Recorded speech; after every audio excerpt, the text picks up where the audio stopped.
everyone. Welcome to the SAG-AFTRA Foundation's Conversations at Home.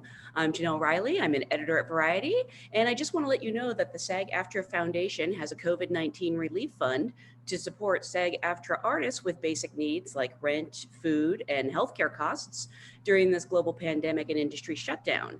Donations are 100% tax deductible and directly support performers in dire need. Information on how you can support this effort can be found in the description of this video. And now it is my pleasure to introduce Andre Braugher. Thank you so much for being here. For having me. I actually want to go back to the beginning. This is mainly an audience of SAG-AFTRA actors who watch us. So how did you get your SAG card? I got my SAG card. I got my SAG card on the movie Glory. Wow. Yeah, so this was, I guess we started filming February of '89. And so yeah, February of '89, that's when I got my SAG card. So that's when I started. That's fantastic. Most people say they got it from some like McDonald's commercial or some low budget horror films, but this was an Academy Award, nominated winning movie. It was my first sort of journey into feature film. So so a lot of it is a blur, but I learned a lot. Denzel and Morgan especially really wrapped their arms around my shoulders and sort of led me through the process of how to act for camera. So I remember it fondly. It's now, what, 30 years now? But yes, I remember it fondly because, they're consummate professionals and really sweet gentlemen. And they were instrumental, really, in making sure that I was on the right path during the course of that film. They're not only great actors you can learn from, but from everything I've heard, they set a great example on sets. They do. Yeah, They do. so that's a really fantastic first job in front of a camera. Did you think it would just be all downhill from there? Because I didn't know because I had no context. I went directly from Coriolanus at the Public Theater to Savannah, Georgia to do Glory. And I really didn't have a understanding or a sense of what being in a feature film meant. It all sort of became clear because it's not the hard work on set, it's not the boot camp and the 4 months in Georgia doing the film.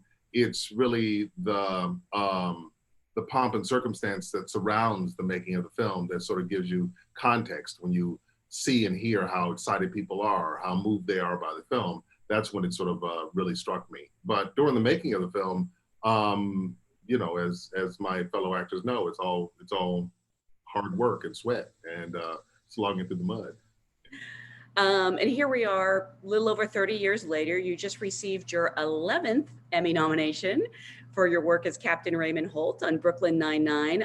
You, of course, made history when you won your first Emmy in 1998 for your role on Homicide. I know it's kind of a cliche question, but I always like to ask, how did you find out about this nomination and what was your reaction? I found out through text. I was very surprised because in a certain way, once you sort of fall out of the nomination sort of routine. So after the first 3 nominations in a row, I had sort of fallen out of that group, and which was expected, but also appropriate because there's so much good work going on, and other actors are it's important that they be highlighted and affirmed for the quality of their work. So I learned by text, after the nominations were announced, and I was surprised. There's no doubt about it, because I kind of felt like the Emmys had moved on to another group of actors, and so it is my 11th. I'm gonna go to the Emmys, see what that's like. And if I'm fortunate enough to win, it's because I'm working with really good writers and really good actors, and it's really much more. It's really much more about the people that I'm working with, the army that it takes to make a television and film. I couldn't have done it without them. So it really speaks to the quality of my co-collaborators. That this award, that the nomination actually came my way. Was it a flurry of texts of people congratulating, or just one text? Like 15, 20, you know what I That's a mean? flurry. Mostly, people that I know, friends and relatives, and the people on my team, people from NBC and such. But generally, because of COVID, because of the shutdown in industry, people aren't following it as closely as they are. So it excitement of the previous times over the many years, but that's okay, because in a certain way it came as a surprise to everyone. Yeah. I mean, Brooklyn Nine-Nine just came off its seventh season, I believe. And I feel like it just keeps getting better and better. It was a fantastic season. I think especially for you, Wunsch's funeral was one of my favorite episodes of all time, and obviously Cheddar's kidnapping really gave you a chance to do some new stuff. But I actually want to go back to the beginning. How did this role find its way to you, and what interested you in being a part of this fantastic ensemble? The role came my way because Mike Schur and Dan Gore um, offered it to me. I had no comedy connections. I had never been on a sitcom in my life. I didn't know them, nor was I a part of the circle. And we sat down and had a 1 hour Skype session and really talked through the role and what their intentions were with the character. I read the script. I watched Parks and Rec, just to remind myself of the quality of their work. I was struck by the transformation in Parks and Rec from the first season to the second season. I remember that first season, the characters were dark, and yeah, it was a dark world that they created, and I think in a certain way, it was a part of the influence of The Office. But that second year when they came back, they had made a startling sort of transformation, and the characters were not nearly so hard-hearted, or what I mean, or prankster-ish and that kind of stuff. So I felt like I would be in good hands with the show. And once we had a conversation about the nature, the reasoning behind being Captain Holt's sexuality, being a police captain who's gay in the New York Police Department, having dealt with years of discrimination, both for his sexual orientation as well as his race. Once we talk through some of those questions, I feel like I'm dealing with sane people, for whom the character is not simply a stereotype. And that gives me confidence. I've signed a lot of contracts, 6 and 7 year contracts, and it's always shocking to realize that you may start out on one thing, but you have no idea what it's going to become. So I did as much sort of digging as I could, to figure out who it was I was going to be collaborating with. And after that, it's just a roll of the dice, and sometimes it's worked out perfectly, and sometimes the show has changes right under your the ground shifts right under your very feet. That happened in Gideon's Crossing, that happened in Hack, that happened with the TV show I did about 7 years ago, Last Resort. So you try the best you can to vet the people that you're working with, to understand what their sensibilities are, what their tastes are. But in final analysis, that signing of the contract is really a trip into a sort of artistic tunnel, and you never know when you're going to come out, when you're going to hit the light. So that's the nature and the kind of research that I did on Dan and Mike. When you said you didn't have any comedy contacts, had you done much comedy before? Because you're really known for these very intense roles. Yeah, I'm known for intense roles, but at a certain point, one needs a break, And so I said to myself, I need to learn something new from people who are excellent at what they do. And Andy has a superb reputation. He's a really hardworking, ambitious guy, who I think understands the kind of comedy that he does. So many different kind of comedians come together on the show because I wouldn't lump Andy and Chelsea and Joe Latrulio and Terry all in the same basket, but they're all comedians. So I learned something new from each and every one of them.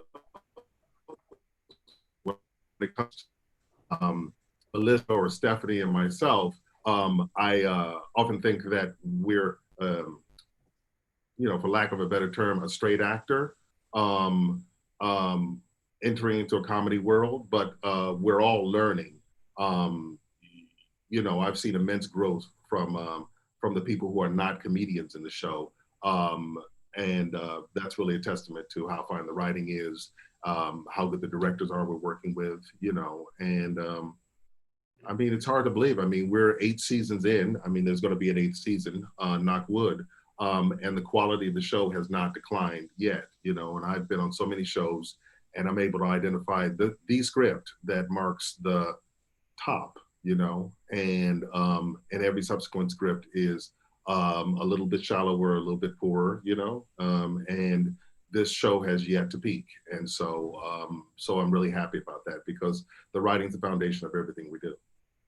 I think one of the reasons Holt is so funny is he doesn't know he's funny. He's actually being very serious, Yes. and there's humor in that. And I actually don't think he's sort of cut a little from the same cloth as Frank Pembleton, who you played on Homicide. They're very different characters, but I feel like they'd get along.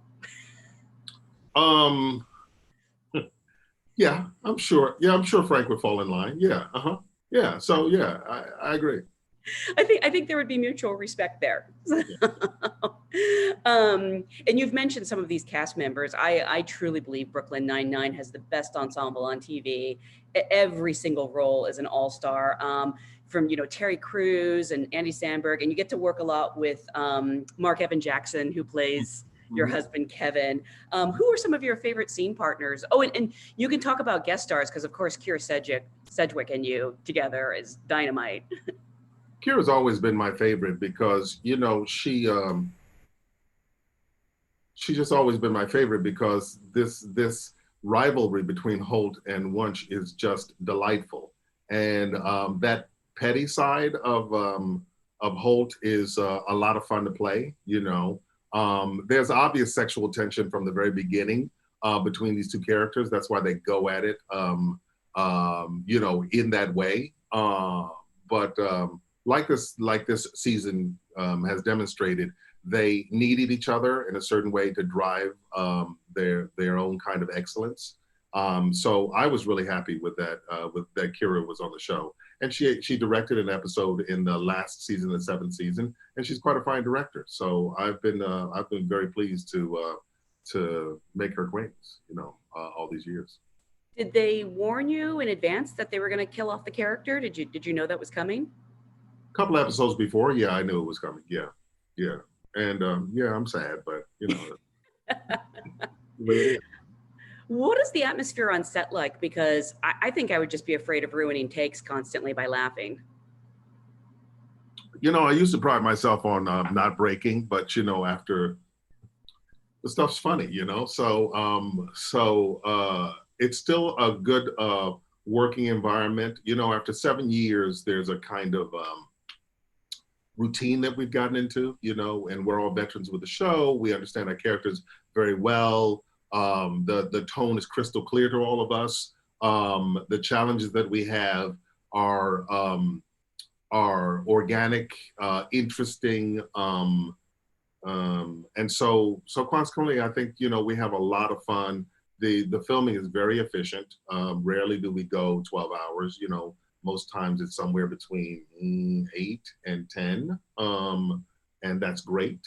And so I feel like it's very workmanlike, but we get along very well and we work together very well. So I would have to say it's a very pleasant place to work. Some of your co-stars were in last year, and they said that even if you do break, you don't let them see it. You basically make a sound and walk away. You said they were in. What do you mean? Oh, they came into the SAG-AFTRA Foundation. Oh, yeah, okay. yeah. You and Andy weren't able to make it, but I think pretty much everyone else was there. Okay. Yeah. And they they said that you do break from time to time, but you do it very quietly. Right. Well, it's a funny set, and the quality of writing is held up. So you can't ask for more.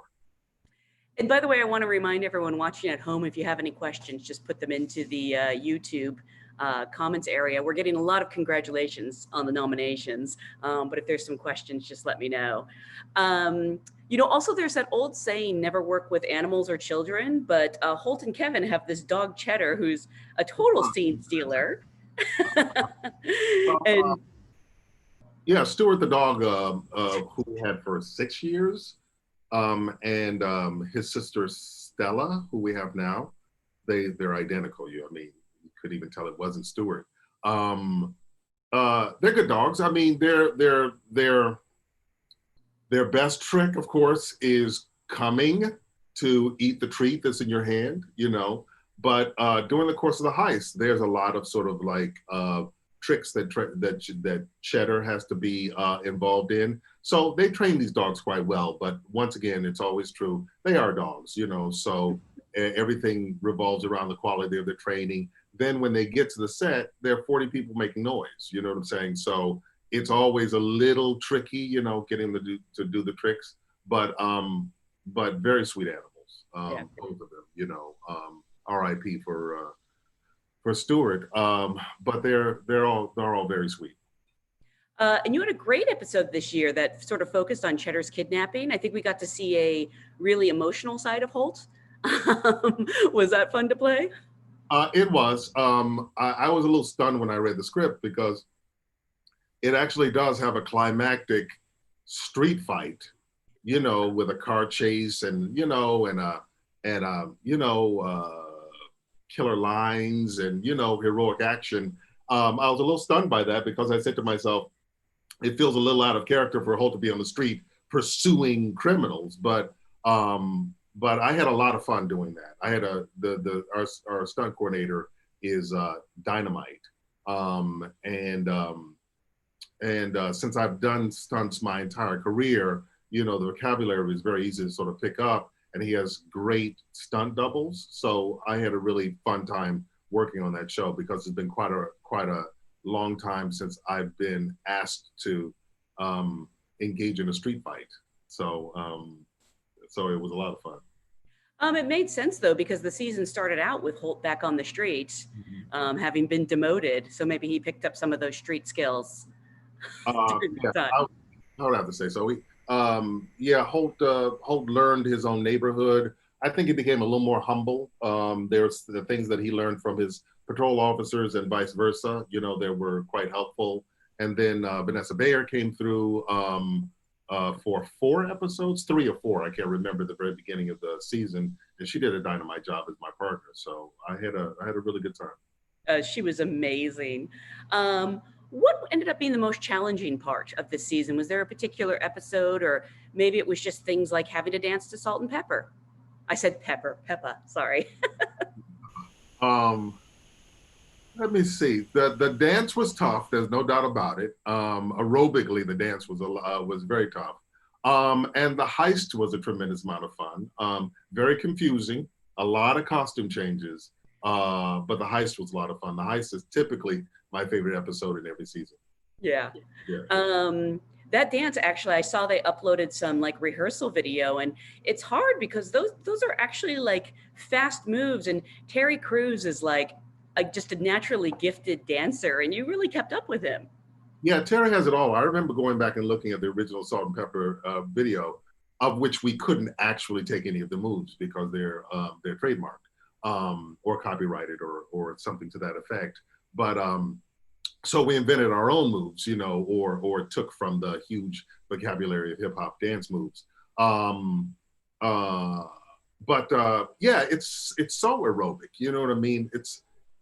So hip hop dancers are young for a reason because it's continuous motion, and really the hardest thing is to develop a vocabulary for the dance, to work my way through it moment by moment organically, but that's hard for a non-dancer. I think if I had another week, I could have been but you know. I don't know that Holt should be too good though. You Right. know what I mean? Well, I think Andre wanted to be good, so that's what. um, we have some questions from the audience. Forgive me in advance if I butcher anyone's name. We have a question from Mimi, wants to know, since we were talking about Kira Sedgwick directing, are you considering spending any time directing? No, it's not my thing. I kind of feel like other people are really, really good at it. We've been blessed with a lot of really terrific directors. It's not something I'm anxious to do, you know. So I think I'll leave it to people who I know are much better at it. It's hard. I don't think I have that kind of mind that could do that, and I definitely don't have the patience. So I, I totally respect actors who openly say like, no, I don't think it's for me. Um, Do you have a favorite Holt moment? I mean, there's so many. I'm actually part of a texting group that just sends Holt quotes back and forth.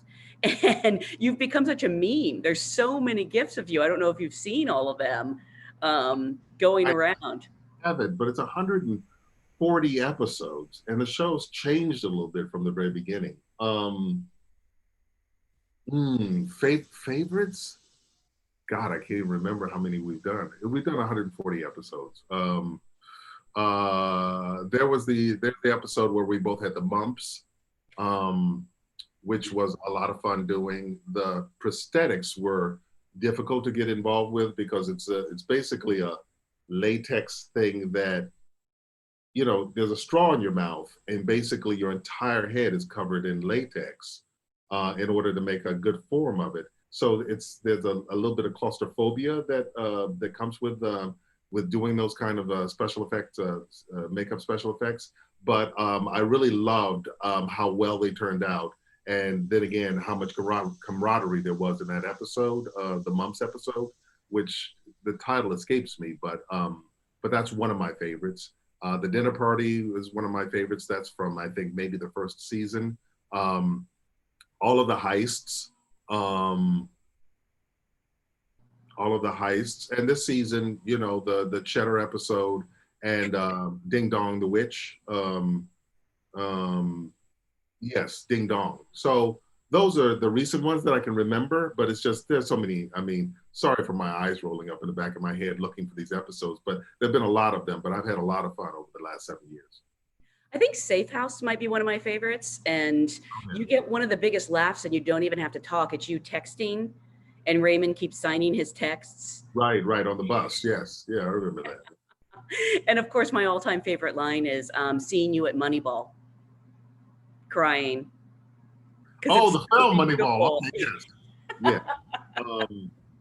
Yeah, Holt is quite a case, quite an interesting character. You know what I mean? The the journey to full-fledged emotion that Holt has taken over these last 7 years has been quite an interesting journey. I mean, you know, it's been quite an interesting journey. So I really appreciate the thought that's gone into crafting this character.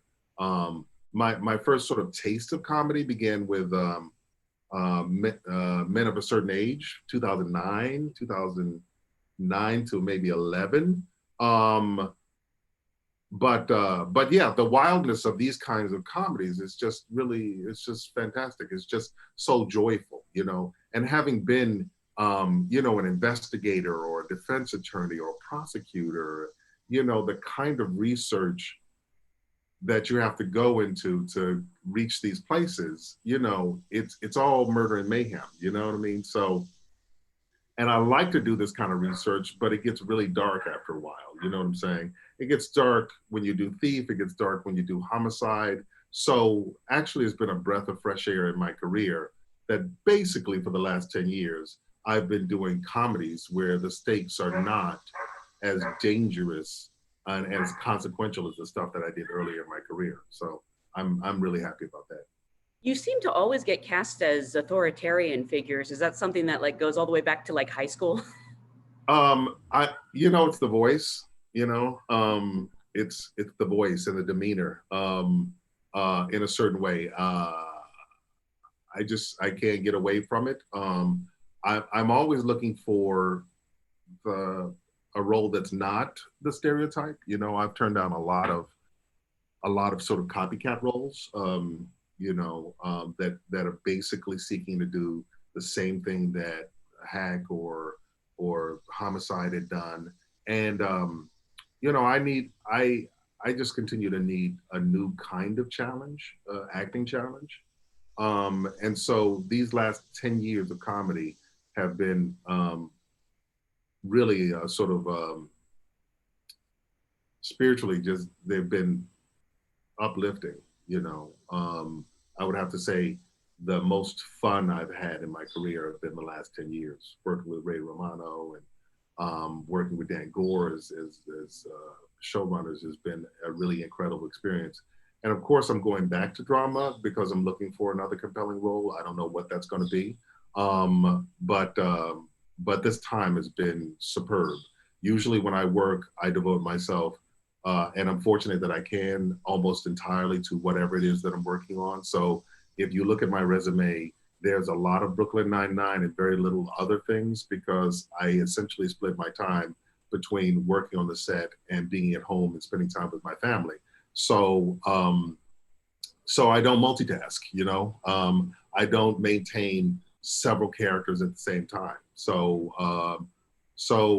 I think I'm going on to, entirely devote myself to something else, and I don't know what it is. And I've been very fortunate to be able to do that. We have a lot of questions asking about the new season, wanting to know if you know what's happening yet, if they've started writing scripts. I know that the creators have talked about, I think, basically having to scrap their original plans due to the current political tensions with the real police departments. Do you know anything about the new season? About the storylines of the new season, I don't. We had a huge sort of Zoom conference call maybe 3 weeks or a month ago. We went through a training with an organization called Color of Change. We spent a lot of time learning about and breaking down some of the mythologies, unhelpful mythologies that have been created around cop shows that unfortunately have educated Americans and created a kind of mythology around police that is extremely unhelpful. The most unhelpful part about it is when cops violate people's rights, when they break the law on TV shows, it's typically in service of some greater good. And the problem with that is that in real life, violating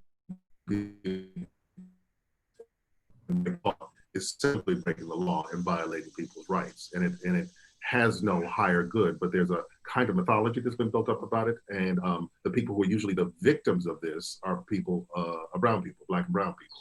So part of what we need to do is hold a mirror up to life in the next season and really discuss what it is, deal with, dissect, illuminate, and reveal what's happening inside the police department, because everyone can see for themselves that civilian control is not a thing in the NYPD or throughout the country.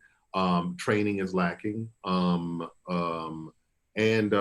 there's a whole propaganda buildup around cops to the point that, in essence, between the law and the mythology buildup around them, they're immune from the kind of criticism and the kind of consequences that every other American is subject to. They are not bound by the law, but they are protected in a way that gives them a kind of super citizenship, that there's one class of citizenship reserved for every American, and there's a super class of citizenship that's been created ad hoc for the police department. And that needs to be scrapped. It needs to be turned aside because any time that you have the power of life and death without the possibility of consequences, cops are not angels, they're human beings. And so clearly overextending their power, corruption, abuse is going to is going to flourish. And so that's something that we as Americans are going to have to deal with. Everyone deals with it in different ways. There's no way to anticipate where the news is going to be. Not today, and especially not tomorrow, because this Jacob Blake's being shot by the police 7 times in the back in front of his kids, is a travesty. The town is in flames because of poor training and lack of civilian control, So people are deputizing themselves to go out and shoot other people on the street, deputizing themselves, And so this is a matter of tremendous concern. I don't have an answer. We as Americans are going to have to discover an answer. And the unfortunate part about it is that there's a lot of anguish, a lot of pain, and a lot of suffering that goes with making these changes, but they're fundamental because I don't believe that we can survive on this path, survive as a nation on this path. It's paramount importance that we deal with this. And I have such faith in the Brooklyn Nine-Nine writers and creators that they will do something smart and true, and they will also be funny, when they need to be. Yeah, you never know. When you go out on a limb, you can't guarantee that you're not going to fall on your face. But I think I'm really proud of our writing staff and our producers and NBC for supporting the storytelling that's much more realistic and I think humane. This is a show that's gotten a huge following among young people because it tells the truth, because it holds a mirror up to life, because it acknowledges, the wackiness and the unfairness sometimes of life. This is a show that people trust to tell the truth, and I think we're in a position to honor the trust that they put in us by going out on a limb to try in our own way, acknowledging that this is a comedy, to try to tell the truth, to hold the mirror up to life. I don't know what that's going to be like, but I'm glad to be associated with a show that's attempting to do that. Yeah. I just want to close out with some sort of fun questions we have from people. Daniel Weiss wants to know, does the rest of the cast feel like they have to work out harder because of Terry? I don't work out harder because of Terry. No, Bobby Bunch. There's no doubt about it. Terry works out twice a day, and sometimes I see him running across the lot because he's done his leg or shoulder or arm, whatever body part he's working that day. And then he runs, I don't know, for like 30 minutes, before he comes to work. And then he goes home and he works out. So he's dedicated. He's much more dedicated than I am. We have a lot of Homicide fans here. Zachary says, Homicide made me a lifelong fan. Do you have a favorite Frank Pembleton moment? And David Neil Levin wants to know if there's anything you wish Frank could have gotten the chance to do. Well, I would say in the 6 years I was on the show, I got a chance to do it all. Once again, Tom Fontana, Jim Yashimura, excellent writers.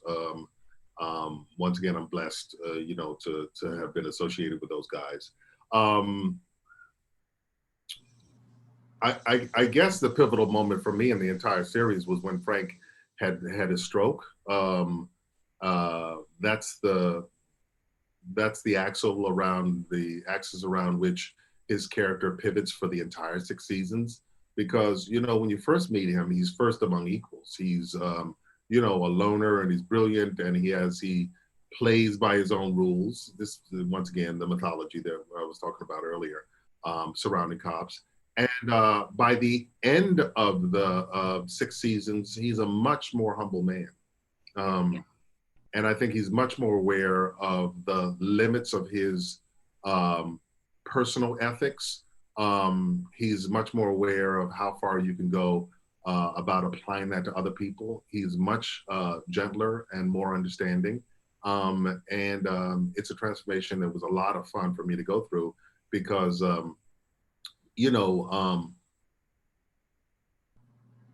Yeah, I needed something after 4 seasons. 4 seasons, yeah. I needed something after those 4 seasons. I needed an opportunity to do something different because essentially we had told every story twice or three times, you know. So I felt like if something didn't shake up the Pemberton character, he was headed um, he was headed to a place of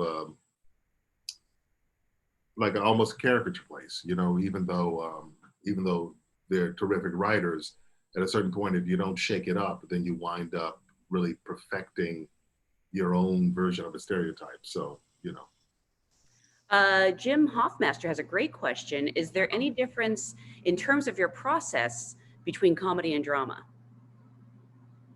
Um, no, I think acting is acting. I have to say, you know, the biggest lesson I learned from comedy, because I was insecure when I first started in that first season, I was a little bit freaked out by the pace and the speed of the comedic minds around me, you know.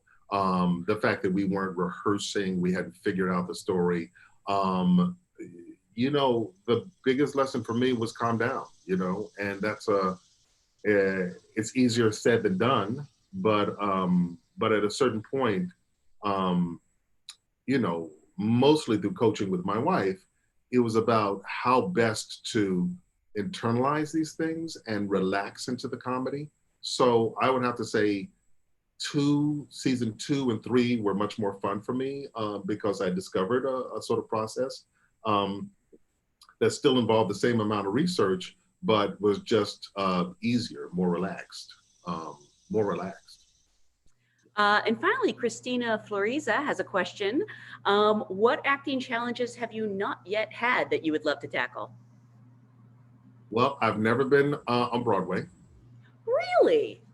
Yeah, I was rehearsing a show called Birthday Candles, starring Deborah Messing at the Roundabout Theater in New York when they shut everything down. They closed Broadway. Stay-at-home orders were issued in New York and New Jersey. So we were 2 weeks into rehearsal there, and we're still trying to resurrect that show. It's a really lovely play, and I couldn't imagine a more fun and interesting piece to make a debut with. Um, um, but that's on my bucket list. And to get back into feature film, independent filmmaking. It's not like it was 20 years ago, but all of the streaming channels are making really, really interesting shows. The content is um, so interesting these days. You know what I mean? It's so open, and so many different kind of filmmakers and storytellers are getting a chance to do that. So that's um, myself with a compelling character. Do you mind if I ask what are some of the shows you like watching? Especially now that we're in this lockdown period, I'm discovering a lot of older shows.